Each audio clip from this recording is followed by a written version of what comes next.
कि बच्चे की कंसनट्रेशन जी हैगी है वो एक टारगेट पर होनी चाहिए। जब पैदा होंदा है चलना सीखता है, माँ बाप का फर्ज है कि उस बच्चे को आप किद्दां अपनी डेस्टिनेशन पर लैके जाना। क्योंकि हुण यूवी वापस आया, लास्ट ईयर उन्हें कैंप लिया PCA का, हुण भी आ पिछे जे महीना पहला कहता पापा मैं 2 प्लेयर तैयार करने DAV कॉलेज मैनूं ग्राउंड चाहिए सी। प्यो पुत दोने 4 दिन उत्थे वो बच्चों को सिखाउण नहीं लगे रहे। लेकिन हौली हौली हौली हौली मैं एक हिस्टरी सुनानी शुरू की।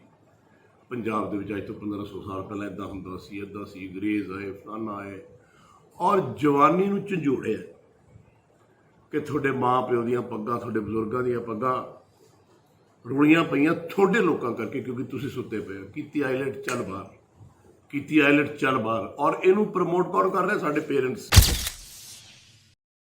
जद मैं उन्होंने पढ़ा रहा सी, खिला रहा सी और उन्होंने 7 बजे सवा रहा सी ते छोटी मेरे हाथ सी कि जो मैं कह रहा हूँ करना है, तो सारी दुनिया मेरे खिलाफ चल रही।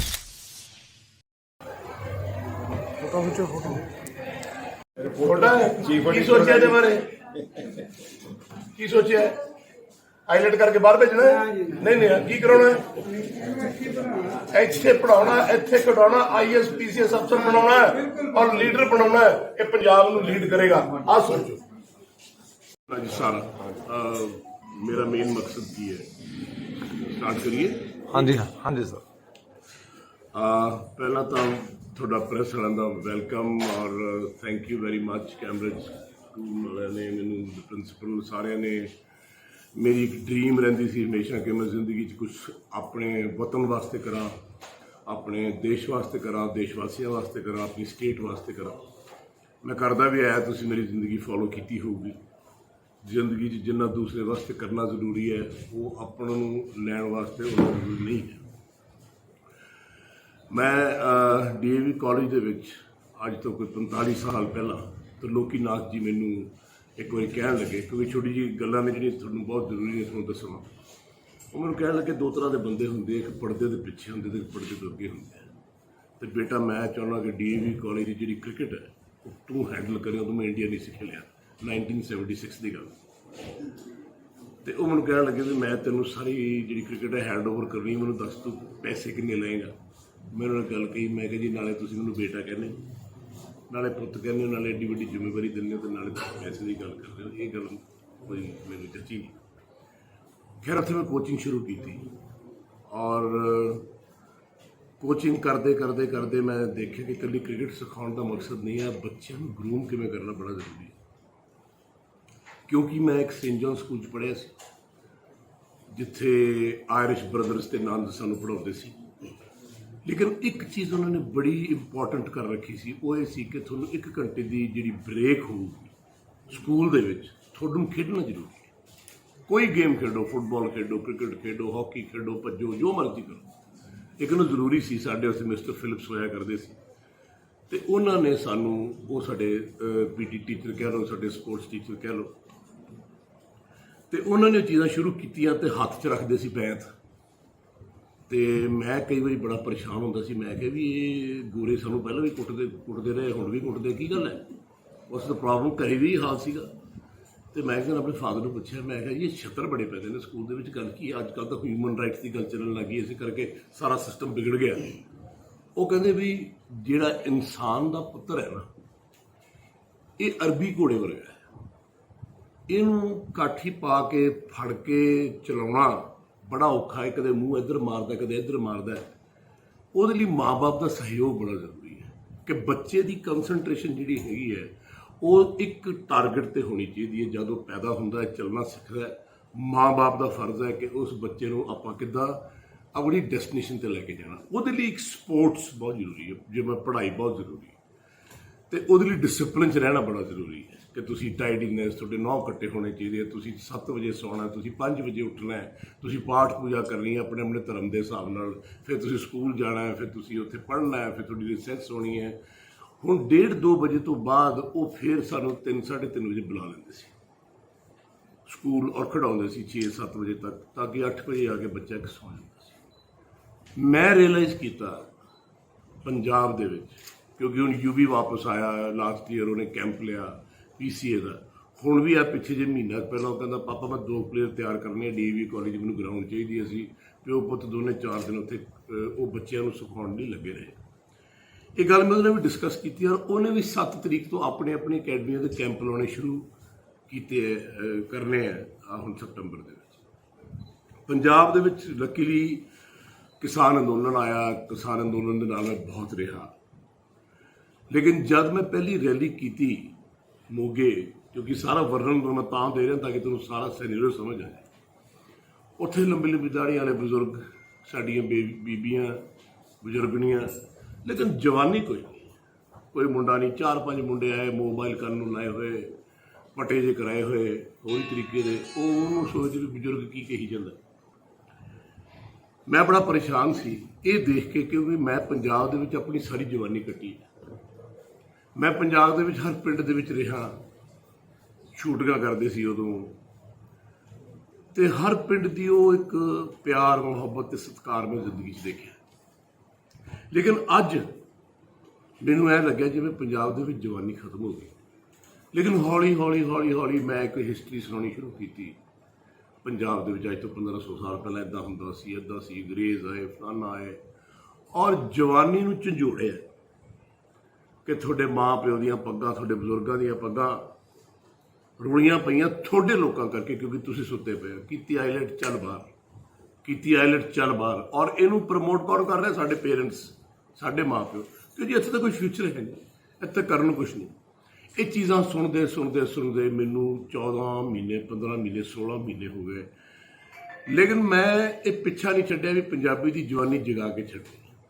ਕਣਕਵਾਲ ਜਦ ਮੈਂ ਰੈਲੀ ਕਰ ਰਿਹਾ ਸੀ, 80,000 ਬੰਦਾ ਸੀ ਉੱਥੇ। 80,000 ਬੰਦੇ ਚੋਂ 50,000 ਪਹਿਲੀ ਵਾਰੀ ਮੈਂ ਪ੍ਰਫੁੱਲਤ ਪੰਜਾਬ ਦੀ ਜਵਾਨੀ ਦੇਖੀ। ਜਵਾਨੀ ਬੈਠੀ, ਜਵਾਨ ਮੁੰਡੇ ਬੈਠੇ, ਔਰ ਮੈਂ ਬੋਲ ਰਿਹਾ ਸੀ, ਉਹ ਸੁਣ ਰਹੇ ਸੀ। ਔਰ ਬਹੁਤ ਬੰਦੇ ਨਾਲ ਇੰਟਰੈਕਟ ਕੀਤਾ, ਬੜੇ ਸਕੂਲਾਂ 'ਚ ਮੈਂ ਗਿਆ, ਬੜੇ ਟੀਚਰਸ ਨੂੰ ਮਿਲਿਆ।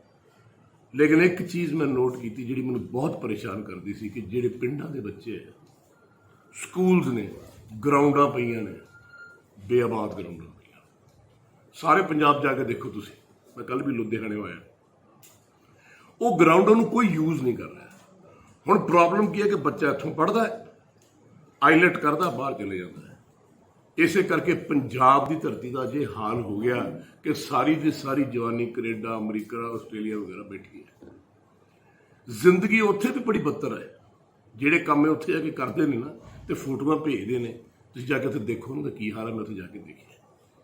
ਸੋ ਮੈਨੂੰ ਇਹ ਚੀਜ਼ ਹਮੇਸ਼ਾ, ਮੈਂ ਜ਼ਿੰਦਗੀ ਦੇ ਵਿੱਚ ਇਹ ਸੋਚਿਆ ਕਿ ਮੈਂ ਆਪਦੇ ਕੌਮ ਵਾਸਤੇ, ਆਪਣੇ ਦੇਸ਼ ਵਾਸਤੇ, ਆਪਣੇ ਸਟੇਟ ਵਾਸਤੇ ਕੁਝ ਕਰਨਾ ਹੈ।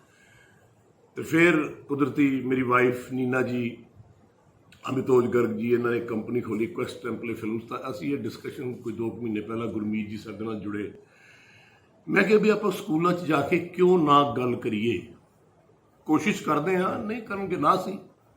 ਜੇ ਕੋਸ਼ਿਸ਼ ਕਰਦੇ ਮਹਾਤਮਾ ਗਾਂਧੀ ਜੀ ਨੇ ਆਪ ਸ਼ਾਂਤੀ ਨਾਲ ਦੇਸ਼ ਆਜ਼ਾਦ ਕਰਾ ਲਿਆ, ਨਾਲ ਦੁਨੀਆ ਜੋੜ ਲਈ, ਤਾਂ ਆਪਾਂ ਕੋਸ਼ਿਸ਼ ਤਾਂ ਕਰ ਹੀ ਸਕਦੇ ਹਾਂ ਕਿ ਸਕੂਲਾਂ ਦੇ ਵਿੱਚ ਸਪੋਰਟਸ ਕੰਪਲਸਰੀ ਹੋਣੀ ਚਾਹੀਦੀ ਹੈ।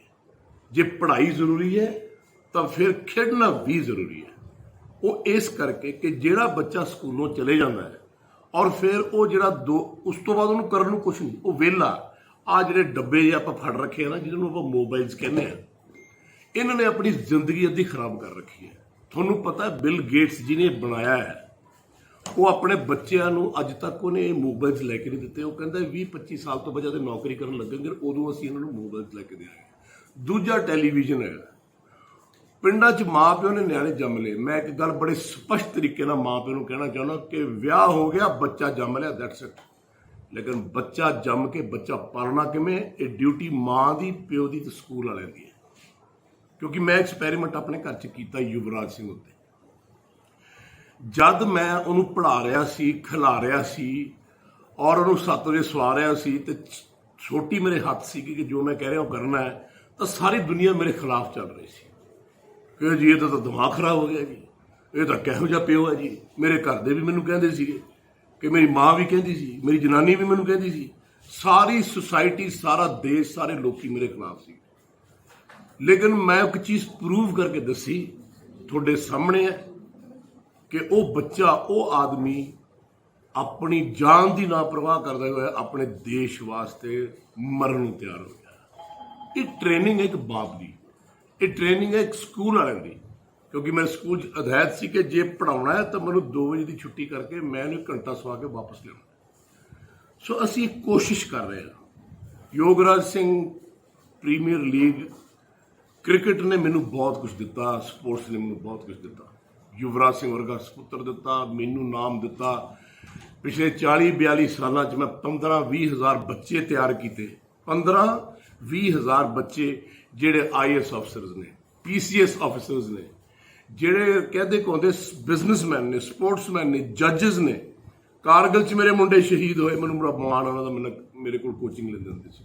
ਤਰ੍ਹਾਂ ਤਰ੍ਹਾਂ 'ਚ ਉਹਨਾਂ ਨੇ ਆਪਣੀ ਜ਼ਿੰਦਗੀ ਬਹੁਤ ਪ੍ਰਫੁੱਲਤ ਕੀਤੀ ਔਰ ਮੈਨੂੰ ਫੋਨਸ ਕਰਦੇ ਨੇ, ਵੀਡੀਓਜ਼ ਭੇਜਦੇ ਨੇ ਕਿ ਸਰ ਤੁਸੀਂ ਸਾਡੀ ਲਾਈਫ ਬਣਾਈ। ਸਾਡੀ ਮਾਂ ਨੇ ਤੇ ਪਿਓ ਨੇ ਵੀ ਸਾਡਾ ਇੰਨਾ ਖਿਆਲ ਨਹੀਂ ਕੀਤਾ, ਸਕੂਲ ਵਾਲਿਆਂ ਨੇ ਵੀ ਇੰਨਾ ਖਿਆਲ ਨਹੀਂ ਕੀਤਾ ਜਿੰਨਾ ਤੁਸੀਂ ਕੀਤਾ। ਕਿਉਂਕਿ ਮੇਰੇ ਮਦਰ ਮੈਨੂੰ ਕਹਿੰਦੇ ਸੀ ਤੂੰ ਸਾਰਾ ਦਿਨ ਕੀ ਕਰਦਾ ਰਹਿੰਦਾ, ਸਵੇਰੇ ਜਾਣਾ 5 ਵਜੇ, ਸ਼ਾਮ ਨੂੰ 8 ਵਜੇ ਆਉਣਾ, ਕੱਪੜੇ ਤੇਰੇ ਗੰਦੇ ਹੁੰਦੇ ਆ, ਤੈਂ ਕੋਈ ਲੈਣਾ ਨਹੀਂ ਦੇਣਾ ਨਹੀਂ, ਐਡੀ ਤੇਰੀ ਪਿਓ ਨੇ ਜ਼ਿਆਦਾ ਤੈਨੂੰ ਕਰਤੀ, ਤੂੰ ਚੁੱਪ ਕਰਕੇ ਆਪਣਾ ਵਿਆਹ ਕਰਾ ਤੇ ਆਪਣਾ ਕੰਮ ਕਰ।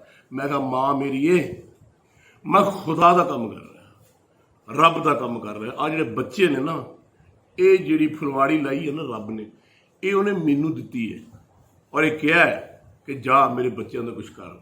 ਤੇ ਮੈਨੂੰ ਸਿਖਾਉਂਦਾ ਸੀ ਮਾਂ ਕੀ ਹੁੰਦੀ ਹੈ, ਪਿਓ ਕੀ ਹੁੰਦਾ ਹੈ, ਖੁਦਾ ਕੀ ਹੁੰਦਾ ਹੈ। ਅਸੀਂ ਪ੍ਰੇਅਰ ਕਰਦੇ ਸੀ, ਓਮ ਦਾ ਜਾਪ ਕਰਿਆ ਕਰਦੇ ਸ਼ਾਮ ਨੂੰ, ਸਾਰਾ ਚੰਡੀਗੜ੍ਹ ਖੜ ਕੇ ਦੇਖਦਾ ਸੀ। ਲੇਕਿਨ ਉਹਦਾ ਰਿਜ਼ਲਟ ਕੀ ਹੋਇਆ ਕਿ ਮੈਂ ਆਪਣੀ ਲਾਈਫ ਦੇ ਵਿੱਚ ਮੈਂ ਸ਼ੁਕਰਗੁਜ਼ਾਰ ਹਾਂ, ਖੁਦਾ ਨੇ ਮੈਨੂੰ ਇਹ ਮੌਕਾ ਦਿੱਤਾ ਕਿ ਮੈਂ 15-20 ਹਜ਼ਾਰ ਬੱਚਾ ਆਪਣੇ ਦੇਸ਼ ਲਈ, ਆਪਣੀ ਸੁਸਾਇਟੀ ਲਈ ਤੇ ਬਾਹਰਲੇ ਦੇਸ਼ਾਂ ਦੀ ਕੰਮ ਆਇਆ। ਅੱਜ ਮੇਰਾ ਇੱਕ ਬੱਚਾ ਕੈਨੇਡਾ ਦੇ ਵਿੱਚ MP ਹੈ, ਅੱਜ ਮੇਰਾ ਇੱਕ ਬੱਚਾ ਅਮਰੀਕਾ ਦੀ ਕਾਉਂਸਲੇਟ ਦਾ ਇੰਚਾਰਜ ਹੈ। ਬਹੁਤ ਸਾਰੇ ਬੱਚੇ ਨੇ ਤਰੱਕੀ ਕੀਤੀ, ਕੋਈ ਪਾਇਲਟਸ ਨੇ, ਕੋਈ ਕੁਛ ਨੇ। ਮੈਂ ਚਾਹੁੰਦਾ ਪੰਜਾਬ ਦੇ ਵਿੱਚ ਸਾਰੇ ਸਕੂਲਾਂ ਨੂੰ ਮੈਂ ਹੱਥ ਜੋੜ ਕੇ ਬੇਨਤੀ ਕਰਦਾ, ਕੈਂਬਰਿਜ ਸਕੂਲ ਵਾਲਿਆਂ ਦਾ ਬਹੁਤ ਬਹੁਤ ਧੰਨਵਾਦ, ਤੁਸੀਂ ਮੈਨੂੰ ਸਹਿਯੋਗ ਸਮਝਿਆ। ਮੇਰੇ ਨਾਲ ਸਾਰੇ ਜੁੜੋ, ਮੈਨੂੰ ਤੁਹਾਡੀ ਬਹੁਤ ਲੋੜ ਹੈ, ਪ੍ਰੈਸ ਵਾਲਿਆਂ ਦੀ। You are the father of the nation, ਤੁਸੀਂ ਬਾਪ ਹੋ ਦੇਸ਼ ਦੇ, ਸਟੇਟ ਦੇ। ਔਰ ਮੈਂ ਪ੍ਰਣਾਮ ਕਰਦਾ ਕਿ ਆਪਾਂ ਸਾਰੇ ਇਸ ਮੁਹਿੰਮ 'ਚ ਜੁੜੀਏ। ਸਿਰਫ ਇੱਕੋ ਹੀ ਚੀਜ਼ ਲੈ ਕੇ ਕਿ ਸਕੂਲਾਂ ਦੇ ਆਪਣੇ ਜਿਹੜੇ ਬੱਚੇ ਨੇ ਪਿੰਡਾਂ ਦੇ, ਉਹਨਾਂ ਨੂੰ ਆਪਾਂ ਲਿਆ ਕੇ ਜੋੜੀਏ, ਉਹਨੂੰ ਖਿਡਾਈਏ ਔਰ ਉਹਨਾਂ ਨੂੰ ਪੜ੍ਹਾਈਏ, ਉਹਨਾਂ ਨੂੰ IAS ਅਫਸਰ ਬਣਾਈਏ, ਉਹਨਾਂ ਨੂੰ PCS ਅਫਸਰ ਬਣਾਈਏ, ਉਹਨਾਂ ਨੂੰ ਲੀਡਰ ਬਣਾਈਏ। ਦੇਖੋ ਸਕੂਲਾਂ ਦੇ ਵਿੱਚ ਹੀ, ਇੱਥੇ ਹੀ ਸਾਰੀ ਪਨੀਰੀ ਤਿਆਰ ਹੋਣੀ ਹੈ। ਜੇ ਲੀਡਰ ਪੈਦਾ ਕਰਨਾ ਹੈ, ਜੇ ਤੁਹਾਡਾ ਬੱਚਾ ਹੈ, ਤਾਂ ਜੇ ਉਹਨੂੰ ਆਪਾਂ ਸਿਆਸਤ 'ਚ ਲੈ ਕੇ ਆਉਣਾ ਤਾਂ ਉਹਨੂੰ ਹੁਣੇ 5 ਸਾਲ ਦੀ ਉਮਰ ਤੋਂ ਉਹਨੂੰ ਟ੍ਰੇਨ ਕਰਕੇ ਲੀਡਰ ਬਣਾਵਾਂਗੇ ਤਾਂ ਜਾ ਕੇ ਉਹ ਪ੍ਰਫੁੱਲਤ ਹੋਏਗਾ। ਕਿਉਂਕਿ ਜਿਹੜਾ ਇਨਸਾਨ ਦਾ ਬੀਜ ਹੈ, ਇਨਸਾਨ ਦਾ ਜਿਹੜਾ ਪੌਦਾ ਹੈ, ਇਹਨੂੰ 20 ਸਾਲ ਲੱਗਦੇ ਨੇ, 20 years ਆਫ ਲਾਈਫ, ਇਹ ਤਾਂ ਜਾ ਕੇ ਫਲ ਦਿੰਦਾ ਹੈ। ਅੰਬ ਦਾ ਬੂਟਾ 5 ਸਾਲ ਬਾਅਦ ਉਹਨੇ ਅੰਬ ਦੇਣਾ, ਲੀਚੀ ਦਾ ਬੂਟਾ 3 ਸਾਲ ਬਾਅਦ ਲੀਚੀ ਉਹਨੇ ਦੇਣੀ ਹੈ। ਲੇਕਿਨ ਇਨਸਾਨ ਦੇ ਬੱਚੇ ਨੂੰ ਆਪਾਂ ਨੂੰ ਸਾਰਿਆਂ ਨੂੰ ਮਿਲ ਕੇ, ਮਾਂ ਪਿਓ, ਸਕੂਲ, ਟੀਚਰਸ ਤੇ ਤੁਸੀਂ, ਉਹਨੂੰ ਬਣਾਈਏ। ਕਿਉਂ ਆਈਲੈਟਸ ਕਰਕੇ ਅਸੀਂ ਬਾਹਰ ਜਾਈਏ? ਕਿਉਂ ਅਸੀਂ ਆਪਣੇ ਬੱਚੇ ਨੂੰ IPS PCS ਨਹੀਂ ਬਣਾ ਸਕਦੇ? ਕਿਉਂ ਅਸੀਂ ਆਪਣੇ ਬੱਚੇ ਨੂੰ ਐਡਮਿਨਿਸਟ੍ਰੇਟਰ ਨਹੀਂ ਬਣਾ ਸਕਦੇ? ਕਿਉਂ ਅਸੀਂ ਆਪਣੇ ਬੱਚੇ ਨੂੰ ਲੀਡਰ ਨਹੀਂ ਬਣਾ ਸਕਦੇ? ਕਿਉਂ ਅਸੀਂ ਆਪਣੇ ਬੱਚੇ ਨੂੰ ਪੋਲੀਟੀਕਲ ਸਿਸਟਮ ਦੇ ਵਿੱਚ ਨਹੀਂ ਲੈ ਕੇ ਜਾ ਸਕਦੇ? ਸਾਡੇ ਟਾਈਮ ਸਕੂਲ ਦੇ ਵਿੱਚ ਕਿ ਯੋਗਰਾਜ ਸਿੰਘ ਸਪੋਰਟਸ ਬਹੁਤ ਚੰਗਾ ਹੈ, ਉਹਨੂੰ ਸਕੂਲ ਕੈਪਟਨ ਬਣਾ ਕਿ ਤੂੰ ਲੀਡ ਕਰੇਗਾ ਸਾਰੀਆਂ ਸਪੋਰਟਸ। ਇੱਕ ਬੱਚਾ ਪੜ੍ਹਾਈ 'ਚ ਬੜਾ ਚੰਗਾ ਹੈ, ਇਹਨੂੰ ਬਿਜ਼ਨਸ 'ਚ ਪਾਤਾ। ਉਹ ਬੱਚੇ ਕੈਂਬਰਿਜ ਯੂਨੀਵਰਸਿਟੀ 'ਚ ਗਏ, ਆਕਸਫੋਰਡ ਯੂਨੀਵਰਸਿਟੀ 'ਚ ਗਏ, ਸਾਡੇ ਨਾਲ ਦੇ ਜਿਹੜੇ ਸਕੂਲ 'ਚ ਪੜ੍ਹਦੇ ਸੀ। ਕਿਉਂਕਿ ISC ਕਰਨ ਤੋਂ ਬਾਅਦ, ਇੰਡੀਅਨ ਸਕੂਲ ਸਰਟੀਫਿਕੇਟ ਕਰਨ ਤੋਂ ਬਾਅਦ ਅਸੀਂ ਜਾ ਕੇ ਕਿਸੇ ਵੀ ਦੁਨੀਆ ਦੀ ਯੂਨੀਵਰਸਿਟੀ ਵਿੱਚ ਐਡਮਿਸ਼ਨ ਮਿਲਦੀ ਸੀ। ਅੱਜ ਉਹਨਾਂ ਤੋਂ ਬੱਚੇ ਸਾਇੰਟਿਸਟ ਨੇ, ਬਿਜ਼ਨਸਮੈਨ ਨੇ। ਲੇਕਿਨ ਉਹਨਾਂ ਨੂੰ ਬਚਪਨ ਤੋਂ ਹੀ ਉਹਨਾਂ ਨੇ ਇਹ ਸਿਖਾਇਆ ਕਿ ਇਹ ਚੀਜ਼ ਆਪਾਂ ਕਿਵੇਂ ਡਿਵੈਲਪ ਕਰਨੀ ਹੈ। ਮੇਰਾ ਜ਼ਾਤੀ ਫਰਜ਼ ਬਣਦਾ ਹੈ ਕਿ ਜੇ ਕੋਈ ਸਾਡੇ ਕੋਲ ਬੜਾ ਅੱਛਾ ਸਪੋਰਟਸਮੈਨ ਹੈ, ਉਹਨੂੰ ਆਪਾਂ ਸਪੋਰਟਸ ਦੇ ਵਿੱਚ ਪਾਈਏ। ਜੇ ਕੋਈ ਬਹੁਤ ਚੰਗਾ ਸਟੂਡੈਂਟ ਹੈ, ਉਹਨੂੰ ਸਪੋਰਟਸ ਖਿਡਾਉਣ ਤੋਂ ਬਾਅਦ ਉਹਦੇ ਮਿਸ਼ਨ ਨੂੰ ਕੰਪਲੀਟ ਕਰੀਏ ਤਾਂ ਕਿ ਆਪਣੀ ਸਰੀਰ ਫਿੱਟ ਰਹਿਣ। ਰੱਬ ਨੇ ਆਪਾਂ ਨੂੰ ਪੈਦਾ ਹੁੰਦੇ ਇੱਕੋ ਹੀ ਜਾਇਦਾਦ ਦਿੱਤੀ ਹੈ, ਉਹ ਤੁਹਾਨੂੰ ਪਤਾ ਨਹੀਂ ਹੋਣਾ ਕੀ ਐਡੀ ਵੱਡੀ ਜਾਇਦਾਦ ਰੱਬ ਨੇ ਆਪਾਂ ਨੂੰ ਦੇ ਕੇ ਭੇਜਿਆ। ਆ ਸਰੀਰ ਕਿਆ ਇੰਜੀਨੀਅਰ ਹੈ, ਕਿਆ ਗੱਲ ਹੈ, ਕਿਆ ਬਾਤ ਹੈ। ਉਹਨੇ ਕਿਹਾ ਸੀ ਇਹ ਲੈ ਜਾ, ਇਹਨੂੰ ਸੰਭਾਲ ਕੇ ਰੱਖੀ, ਤੇ ਜਿੰਨਾ ਤੂੰ ਉਹਨੂੰ ਪ੍ਰਫੁੱਲਤ ਕਰੇਗਾ, ਜਿੰਨਾ ਤੂੰ ਉਹਨੂੰ ਸੰਭਾਲੇਗਾ, ਤੇਰੀ ਜ਼ਿੰਦਗੀ ਦੇ ਵਿੱਚ ਓਨੇ ਹੀ ਫੁੱਲ ਲੱਗਣਗੇ ਫੁਲਵਾਰੀ ਦੇ ਵਿੱਚ। ਸੋ ਮੈਂ ਇਸ ਕਰਕੇ ਇਹ ਚੀਜ਼ਾਂ ਸ਼ੁਰੂ ਕੀਤੀਆਂ ਨੇ। ਕ੍ਰਿਕਟ ਮੇਰਾ ਪੈਸ਼ਨ ਰਿਹਾ ਹੈ, ਸਾਰੀਆਂ ਗੇਮਸ, ਫੁੱਟਬਾਲ, ਹਾਕੀ, ਕ੍ਰਿਕਟ, ਸਾਰਿਆਂ ਨੂੰ ਮੈਂ ਐਕਸਪੈਂਡ ਕਰਨਾ ਚਾਹੁੰਦਾ ਪੰਜਾਬ ਦੇ ਵਿੱਚ, ਤਾਂ ਕਿ ਹਰ ਬੱਚਾ, ਹਰ ਲੜਕੀ ਧੀ ਹੋ ਗਈ, ਵੱਡੀ ਹੋ ਗਈ, ਵਿਆਹ ਦੋ। ਇਹ ਕਿਆ ਨੌਨਸੈਂਸ ਗੱਲਾਂ ਨੇ। ਜੇ ਤੁਸੀਂ ਪੁੱਤਰ ਵਾਸਤੇ ਕੋਈ ਡ੍ਰੀਮ ਦੇਖੀ ਹੈ ਤਾਂ ਤੁਸੀਂ ਆਪਣੀ ਧੀ ਵਾਸਤੇ ਵੀ ਡ੍ਰੀਮ ਦੇਖੀ ਹੈ। ਮੇਰੀ ਬੇਟੀ ਫਲੋਰੀਡਾ ਗਈ ਹੈ, ਟੈਨਿਸ ਖੇਡ ਰਹੀ ਹੈ। ਸਾਰਿਆਂ ਨੇ ਡਿਸਾਈਡ ਕੀਤਾ ਉਹ ਜੀ ਕੁੜੀ ਹੈ ਜੀ, ਕਿੱਥੇ ਭੇਜਣ ਲੱਗੇ ਹੋ? ਮੈਂ ਕਿਹਾ ਡਿਸੀਜਨ ਮੇਰਾ ਹੈ, ਯੂਵੀ ਦਾ ਡਿਸੀਜਨ ਹੈ, ਅਸੀਂ ਭੇਜਣਾ ਹੈ। ਉਹ ਖੇਡੇ ਨਾ ਖੇਡੇ, ਲੇਕਿਨ ਜਾ ਕੇ ਉਹ 5-10 ਸਾਲ ਬੰਦਾ ਜ਼ਰੂਰ ਬਣੂਗੀ, ਆਪਣੇ ਪੈਰਾਂ 'ਤੇ ਖੜੀ ਜ਼ਰੂਰ ਹੋਊਗੀ। ਠੀਕ ਹੈ, ਕਿਸੇ ਜਵਾਨ ਧੀ ਨੂੰ ਦੇ ਬਾਹਰ ਭੇਜ ਦੇਣਾ ਬਹੁਤ ਵੱਡਾ ਜਿਗਰਾ ਚਾਹੀਦਾ। ਸੋ ਮੈਂ ਚਾਹੁੰਦਾ ਇਸ ਤਰ੍ਹਾਂ ਆਪਾਂ ਆਪਣੇ ਬੱਚਿਆਂ ਨੂੰ ਪ੍ਰਫੁੱਲਤ ਕਰੀਏ ਤੇ ਪੰਜਾਬ ਦੀ ਜਿਹੜੀ ਫੁਲਵਾੜੀ ਹੈ ਆਉਣ ਵਾਲੇ 10-15 ਸਾਲਾਂ 'ਚ ਇਹ ਜਿਹੜੇ ਨਸ਼ਿਆਂ 'ਚ ਡਿੱਗੇ ਹੋਏ ਨੇ। ਮੈਂ ਤੁਹਾਨੂੰ ਇੱਕ ਸਵਾਲ ਪੁੱਛਣਾ ਚਾਹੁੰਦਾ, ਬੱਚੇ ਨਸ਼ਿਆਂ 'ਚ ਕਿਉਂ ਡੁੱਬੇ ਹੋਏ ਨੇ? ਕਿਉਂਕਿ ਸਿਆਸਤਦਾਨ ਡਰੱਗਸ ਵੇਚਦੇ ਨੇ, ਕਿਉਂਕਿ ਲੀਡਰ ਡਰੱਗਸ ਵੇਚਦੇ ਨੇ, ਕਿਉਂਕਿ ਪਾਰਟੀਆਂ ਵਾਲੇ ਡਰੱਗਸ ਵੇਚਦੇ ਨੇ। ਇਹ ਲੋਕਾਂ ਨੂੰ ਲਾਉਂਦੇ ਨੇ, ਮੰਨ ਲਈ ਗੱਲ, ਲੇਕਿਨ ਆਪਣਾ ਕੀ ਫਰਜ਼ ਹੈ? ਸਕੂਲਾਂ ਦਾ ਕੀ ਫਰਜ਼ ਹੈ? ਜੇ ਮੇਰੇ ਕੋਲ 100 ਬੱਚਾ 200 ਬੱਚਾ, ਮੈਂ ਤੁਹਾਨੂੰ ਲਿਖ ਕੇ ਦੇ ਦੇਣਾ ਕਿ ਉਹ ਜ਼ਿੰਦਗੀ 'ਚ ਉਹ ਬੱਚਾ ਪ੍ਰਫੁੱਲਤ ਹੋਏਗਾ, ਉਹ ਨਾ ਡਰੱਗਸ ਵੱਲ ਜਾਏਗਾ, ਨਾ ਕਿਸੇ ਸੋਸ਼ਲ ਐਕਟੀਵਿਟੀਜ਼ ਦੇ ਵਿੱਚ ਜਾਏਗਾ। ਸੋ ਮੇਰਾ ਮਿਸ਼ਨ ਹੈ ਜਿਹੜਾ ਮੈਂ ਤੁਹਾਡੇ ਨਾਲ ਡਿਸਕਸ ਕਰਨਾ ਚਾਹੁੰਦਾ ਸੀ, ਔਰ ਮੈਂ ਖੁੱਲ੍ਹ ਕੇ ਤਾਂ ਕੀਤਾ ਕਿਉਂਕਿ ਬਹੁਤ ਚੀਜ਼ਾਂ ਵਿੱਚ ਜੁੜੀਆਂ ਹੋਈਆਂ ਨੇ ਕਿ ਤੁਸੀਂ ਮੇਰੇ ਨਾਲ ਲੱਗ ਕੇ ਆਪਾਂ ਇਹ ਲੀਗ ਨੂੰ ਵੀ ਪ੍ਰਫੁੱਲਤ ਕਰੀਏ। ਆਪਾਂ ਹੋਰ ਵੀ ਜਿਵੇਂ ਕਬੱਡੀ ਹੈ, ਹਾਕੀ ਹੈ, ਸਾਰੀਆਂ ਆਪਾਂ ਗੇਮਾਂ ਖਿਡਾਈਏ। ਇਹ ਮੇਰੀ ਬੇਨਤੀ। ਜਿਸ ਤਰ੍ਹਾਂ ਕਰੋਨਾ ਚੱਲ ਰਿਹਾ ਸਰ, ਕਰੋਨਾ ਨੂੰ ਦੇਖਦੇ ਹੋਏ ਪੇਰੈਂਟਸ ਆਪਣੇ ਬੱਚਿਆਂ ਨੂੰ ਬਾਹਰ ਨਹੀਂ ਕੱਢ ਰਹੇ ਹੈਗੇ, ਉਹਨਾਂ ਨੂੰ ਕੀ ਕਹਿਣਾ ਚਾਹੋਗੇ? ਕਰੋਨਾ ਤਾਂ ਅੱਜ ਹੈ, ਸਾਰੀ ਜ਼ਿੰਦਗੀ ਤਾਂ ਕਰੋਨਾ ਚੱਲਿਆ ਨਹੀਂ। ਔਰ ਮੈਂ ਸਮਝਦਾ ਇੱਕ ਹੱਥ 'ਚ ਮੌਤ ਹੈ, ਇੱਕ ਹੱਥ 'ਚ ਜ਼ਿੰਦਗੀ ਹੈ। ਉਹਨਾਂ ਨੂੰ ਮੈਂ ਇਹ ਪੇਰੈਂਟਸ ਨੂੰ ਕਹਿਣਾ ਚਾਹੁੰਦਾ ਵੀ ਮੈਨੂੰ ਤਾਂ ਕੁਝ ਹੋਇਆ ਨਹੀਂ। ਬੜੇ ਲੋਕ ਮੈਂ ਦੇਖੇ ਨੇ ਪ੍ਰਫੁੱਲਤ ਖੇਡਦੇ, ਗਰਾਊਂਡਾਂ 'ਚ ਆਉਂਦੇ। ਥੋੜ੍ਹਾ ਜਿਹਾ ਡਰ ਤੋਂ ਬਾਹਰ ਨਿਕਲੋ, ਪ੍ਰੀਕਾਸ਼ਨਸ ਲਓ, ਬਹੁਤ ਜ਼ਰੂਰੀ ਨੇ। ਗਵਰਨਮੈਂਟ ਨੇ ਆਪਾਂ ਨੂੰ ਹਦਾਇਤਾਂ ਦਿੱਤੀਆਂ ਹੋਈਆਂ ਨੇ, ਆਪਾਂ ਨੂੰ ਵੈਸੇ ਵੀ ਚਾਹੀਦਾ। ਕਰੋਨਾ ਨਹੀਂ ਸੀ ਤਾਂ ਵੀ ਲੋਕ ਹੱਥ ਧੋ ਕੇ ਰੋਟੀ ਖਾਂਦੇ ਸੀ, ਕਰੋਨਾ ਨਹੀਂ ਸੀ ਤੇ ਤਾਂ ਵੀ ਲੋਕ ਡਿਸਪਲਿਨ 'ਚ ਰਹਿੰਦੇ ਸੀ, ਤਾਂ ਵੀ ਸਕੂਲ ਜਾਂਦੇ ਸੀ। ਇੱਕ ਸਾਰੀ ਜ਼ਿੰਦਗੀ ਤਾਂ ਕਰੋਨਾ ਰਹਿਣਾ ਨਹੀਂ, ਪਰ ਜੇ ਕਰੋਨਾ ਦੇ ਨਾਲ ਰਹਿਣਾ ਪੈ ਵੀ ਗਿਆ ਤਾਂ ਕੀ ਆਪਾਂ ਆਪਣੀ ਜ਼ਿੰਦਗੀਆਂ ਉਹਦੇ ਹੱਥ ਦੇ ਦਈਏ? ਕਰੋਨਾ ਸਾਡੇ ਮੁਤਾਬਕ ਚੱਲਣਾ ਚਾਹੀਦਾ ਸੀ, ਕਰੋਨਾ ਦੇ ਮੁਤਾਬਕ ਨਹੀਂ ਚੱਲਣਾ। ਮੇਰਾ ਕਹਿਣ ਦਾ ਮਤਲਬ ਹੈ ਜ਼ਿੰਦਗੀ ਦਾ ਕੋਈ ਵੀ ਅਸੂਲ ਜਿਹੜਾ ਹੈ ਉਹ ਤੁਹਾਡੇ ਹੱਥ 'ਚ ਹੋਣਾ ਚਾਹੀਦਾ ਹੈ ਕਿ ਡੈਸਟਨੀ ਜਿਹੜੀ ਹੈ ਮੈਂ ਆਪਣੀ ਆਪ ਬਣਾਉਣੀ ਹੈ। ਇਹ ਮੇਰਾ ਮਕਸਦ ਸਰ। ਜੇਕਰ ਗੱਲ ਕਰੀ ਜਾਵੇ ਭਾਰਤ ਦੇ ਵਿੱਚ ਹੁਣ ਓਲੰਪਿਕ ਗੇਮ ਦੇ ਵਿੱਚ ਹਾਕੀ ਟੀਮ ਜਿੱਤ ਕੇ ਆਈ ਹੈਗੀ ਤੇ ਨੀਰਜ ਚੋਪੜਾ ਨੇ ਵੀ ਗੋਲਡ ਮੈਡਲ ਜਿੱਤ ਲਿਆ। ਜੇਕਰ ਦੇਖਿਆ ਜਾਵੇ ਤਾਂ ਸਾਰੇ ਖਿਡਾਰੀ ਸੀ ਜਿਹੜੇ ਉਹ ਮਿਡਲ ਫੈਮਿਲੀ 'ਚੋਂ ਸੀਗੇ, ਬਹੁਤ ਛੋਟੇ ਪਰਿਵਾਰਾਂ 'ਚ ਉੱਠ ਕੇ ਗਏ ਸੀਗੇ। ਪਰ ਹੁਣ ਦੇਖਿਆ ਜਾਵੇ ਤਾਂ ਇਹ ਕਿੱਥੇ ਦਿੱਕਤ ਹੈਗੀ ਕਿ ਭਾਰਤ ਹੈ ਜਿਹੜਾ ਉਹਦੇ 'ਚ ਸਿਰਫ ਇੱਕ ਗੋਲਡ ਮੈਡਲ ਆਉਂਦਾ ਤਾਂ ਪੈਰਲਲ ਜਿਹੜੇ ਬਹੁਤ ਛੋਟੇ ਮੁਲਕ ਨੇ ਜਿਹੜੇ 5-5 6-6 ਗੋਲਡ ਮੈਡਲ ਲੈ ਕੇ ਜਾਂਦੇ ਨੇਗੇ। ਇਹਨੂੰ ਤੁਸੀਂ ਕਿਵੇਂ ਦੇਖਦੇ ਹੋ ਕਿ ਸਰਕਾਰਾਂ ਦੀ ਨਾਕਾਮੀ ਹੈ ਵੀ ਜਿਹੜੀ ਸਾਡੀ ਸਪੋਰਟਸ ਹੈਗੀ ਉਹਦੇ ਉੱਪਰ ਕੋਈ ਪਾਲਿਸੀ ਨਹੀਂ ਬਣੀ ਹਾਲੇ ਤੱਕ? ਹਰ ਗੱਲ ਚੱਕ ਕੇ ਆਪਾਂ ਸਰਕਾਰ ਤੇ ਸੁੱਟ ਦਿੰਦੇ ਹਾਂ। ਜਿਹੜੀ ਚੀਜ਼ ਆਪਾਂ ਨਹੀਂ ਕਰਨਾ ਚਾਹੁੰਦੇ ਸਰਕਾਰ ਐ ਕਰਦੀ ਹੈ। ਮੈਂ ਕਹਿੰਦਾ ਸਰਕਾਰ ਨਕੰਮੀ ਹੈ, ਮੰਨ ਲਿਆ, ਲੀਡਰ ਨਕੰਮੇ ਨੇ ਮੰਨ ਲਿਆ। ਆਪਾਂ ਕੀ ਕਰਦੇ ਹਾਂ? ਕੀ ਕਰਦੇ ਆ ਸਾਡੇ ਮਾਂ ਪਿਓ? ਕਿੰਨਾ ਕੁ ਟਾਈਮ ਮਾਤਾ ਪਿਤਾ ਬੱਚੇ ਨੂੰ ਦਿੰਦੇ ਨੇ, ਕਿੰਨੀ ਕੁ ਕੋਆਰਡੀਨੇਸ਼ਨ ਸਕੂਲ ਤੇ ਬੱਚਿਆਂ ਦੇ ਵਿੱਚ? ਇਹ ਕੰਮ ਸਰਕਾਰਾਂ ਦਾ ਨਹੀਂ ਹੈ, ਇਹ ਕੰਮ ਸਾਡਾ ਹੈ, ਇਹ ਕੰਮ ਸਕੂਲ ਵਾਲਿਆਂ ਦਾ, ਇਹ ਕੰਮ ਮਾਂ ਬਾਪ ਦਾ। ਹਰ ਗੱਲ 'ਚ ਸਰਕਾਰ ਨੂੰ ਵਿੱਚ ਨਹੀਂ ਘੜੀਸਦਾ ਹੁੰਦਾ। ਮੈਂ ਕਹਿੰਦਾ ਸਰਕਾਰ ਕੁਝ ਵੀ ਨਹੀਂ ਕਰਦੀ। ਤੁਸੀਂ ਜਾ ਕੇ ਦੇਖੋ ਵੈਸਟ ਇੰਡੀਜ਼ ਦੇ ਵਿੱਚ ਜਾ ਕੇ, ਉੱਥੇ ਗਰੀਬੀ, ਬੁਰਾ ਹਾਲ, ਬਾਂਕੇ ਦਿਹਾੜੇ, ਲੋਕੀ ਸਿੱਪੀਆਂ ਕੱਢ ਆਪਣੀ ਜ਼ਿੰਦਗੀ ਗੁਜ਼ਾਰਾ ਕਰਦੇ, ਸਮੁੰਦਰ 'ਚੋਂ ਖਾਂਦੇ ਨੇ। ਤੁਸੀਂ ਉਹਨਾਂ ਦੇ ਸਪੋਰਟਸਮੈਨ ਦੇਖੋ, ਤੁਸੀਂ ਉਹਨਾਂ ਦੇ ਬਿਲਟ ਦੇਖੋ। ਮੈਂ ਸਿਰਫ ਗੱਲ ਕਰ ਰਿਹਾ ਸਰੀਰ ਦੀ ਕਿ ਸਰੀਰ ਕਿਵੇਂ ਬਣਾਉਣਾ ਹੈ। ਸਪੋਰਟਸ ਦੀ ਗੱਲ ਆਪਾਂ ਇੱਕ ਸੈਕੰਡਰੀ ਹੈ। ਸਰੀਰ ਨੂੰ ਸੰਭਾਲਣਾ ਬਹੁਤ ਜ਼ਰੂਰੀ ਹੈ। ਇਹਦੇ ਵਾਸਤੇ ਇੱਕ ਗੱਲ ਕਰਨੀ ਬਹੁਤ ਜ਼ਰੂਰੀ ਹੈ। ਇੱਕ ਹੋਰ ਅਹਿਮ ਗੱਲ, ਆਪਾਂ ਆਪਣੀ ਜ਼ਿੰਦਗੀ ਨੂੰ ਉਸ ਖੁਦਾ ਤੋਂ ਤੋੜ ਲਿਆ। ਤੁਹਾਨੂੰ ਯਾਦ ਹੈ, ਪਤਾ ਨਹੀਂ ਯਾਦ ਹੈ ਕਿ ਨਹੀਂ ਹੈ, ਕੋਈ ਮੇਰੇ ਟਾਈਮ ਦਾ ਬੰਦਾ ਹੋਣਾ, ਸਕੂਲ ਦੇ ਵਿੱਚ ਆਰਤੀ ਹੋਇਆ ਕਰਦੀ ਸੀ। ਯਾਦ ਹੈ ਕਿਸੇ ਨੂੰ? ਕਿਉਂ ਕਰਦੇ ਸੀ ਆਰਤੀ? ਤਾਂ ਕਿ ਜਿਹੜਾ ਬੱਚਾ ਹੈ ਉਹ ਖੁਦਾ ਨਾਲ ਜੁੜਿਆ ਰਹੇ। ਜਿਹੜਾ ਇਸ ਕਾਇਨਾਤ ਨਾਲ ਜੁੜਿਆ ਹੈ, ਖੁਦਾ ਨਾਲ ਜੁੜਿਆ ਹੈ, ਉਹ ਬੰਦਾ ਹਮੇਸ਼ਾ ਹੀ ਆਪਣੇ ਸਰੀਰ ਦੀ ਸੰਭਾਲ ਕਰੇਗਾ। ਮੈਂ ਇੱਥੇ ਸਰੀਰਾਂ ਨੂੰ ਸੰਭਾਲਣ ਆਇਆ ਜਿਹੜੇ ਬਰਬਾਦ ਹੋ ਗਏ, ਬੁਰਾ ਹਾਲ ਹੋ ਗਿਆ। ਬੜੀ ਪਿੰਡਾਂ 'ਚ ਪਹਿਲਾਂ ਗਰੀਬੀ ਹੁੰਦੀ ਸੀ, ਸਾਰੇ ਗਰੀਬ ਸੀ, ਸਾਰੇ ਜ਼ਿਮੀਂਦਾਰ ਸੀ, ਰੋਟੀ ਬੜੀ ਸੋਹਣੀ ਖਾਂਦੇ ਸੀ, ਲੇਕਿਨ ਆਪਣੇ ਸਰੀਰ ਦੀ ਸੰਭਾਲ ਕਰਦੇ ਸੀ। ਸਰੀਰ ਦੀ ਸੰਭਾਲ ਕਰਨਾ ਸਰਕਾਰ ਦਾ ਕੋਈ ਕੰਮ ਨਹੀਂ, ਕੋਈ ਉਹਦੇ ਨਾਲ ਆਪਣਾ ਤਾਲੁਕ ਨਹੀਂ। ਤੁਸੀਂ ਪੁਰਾਣੀ ਇੱਕ ਇੰਟਰਵਿਊ ਦੇ ਵਿੱਚ ਦੱਸ ਰਹੇ ਸੀਗੇ ਵੀ ਕਿਸ ਤਰ੍ਹਾਂ ਤੁਹਾਡੇ ਜਿਹੜੇ ਫਾਦਰ ਸਾਹਿਬ ਸੀਗੇ ਤੁਹਾਡੀ ਟ੍ਰੇਨਿੰਗ ਕਰਾਉਂਦੇ ਹੁੰਦੇ ਸੀਗੇ, ਮਤਲਬ ਤੁਹਾਨੂੰ ਕਿਸ ਤਰ੍ਹਾਂ ਬਹੁਤ ਹੀ ਸਖਤ ਮਿਹਨਤ ਦੇ ਨਾਲ ਮਤਲਬ ਉਹਨਾਂ ਨੇ ਤਿਆਰ ਕੀਤਾ ਸੀਗਾ ਐਜ਼ ਏ ਸਪੋਰਟਸ ਦੇ ਲਈ। ਇਸੇ ਤਰ੍ਹਾਂ ਹੀ ਤੁਸੀਂ ਆਪਣੇ ਬੱਚੇ ਨੂੰ ਕੀਤਾ। ਪਰ ਜੇਕਰ ਅੱਜ ਕੱਲ੍ਹ ਗੱਲ ਕਰੀਏ ਜਿਹੜੇ ਮਾਂ ਪਿਓ ਨੇਗੇ, ਉਹ ਮਾਂ ਪਿਓ ਜਿਵੇਂ ਇੱਕ ਫਿਲਮ ਆਈ ਸੀ ਪਹਿਲਾਂ ਵੀ, ਉਹ ਛੋਟੇ ਹੁੰਦੇ ਡਿਸਾਈਡ ਕਰ ਲੈਂਦੇ ਨੇ ਵੀ ਸਾਡਾ ਬੱਚਾ ਇਹ ਬਣੂਗਾ, ਲਗਾਤਾਰ ਉਹਦੇ 'ਤੇ ਪੜ੍ਹਾਈ ਦਾ ਪ੍ਰੈਸ਼ਰ ਹੈਗਾ। ਪਰ ਹੁਣ ਨਾਲ ਦੇਖਿਆ ਜਾਵੇ ਉਹਦੇ ਨਾ ਫਿਊਚਰ ਦੇਖਦੇ ਹੋਏ ਲਗਾਤਾਰ ਬੱਚੇ ਨੇ ਜਿਹੜੇ ਬਾਹਰ ਜਾ ਰਹੇ ਨੇਗੇ, ਫਿਰ ਇਹ ਸਮੱਸਿਆ ਕਿੱਥੇ ਹੈਗੀ? ਇਹ ਸਮੱਸਿਆ ਮਾਂ ਪਿਓ ਦੇ ਵਿੱਚ ਹੈ।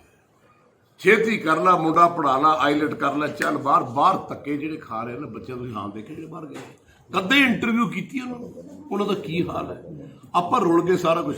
ਉਹ ਬੱਚਾ ਹਿੰਦੁਸਤਾਨ 'ਚ ਇੱਥੇ ਪੰਜਾਬ 'ਚ ਕਿਉਂ ਨਹੀਂ ਕੁਝ ਕਰ ਸਕਦਾ?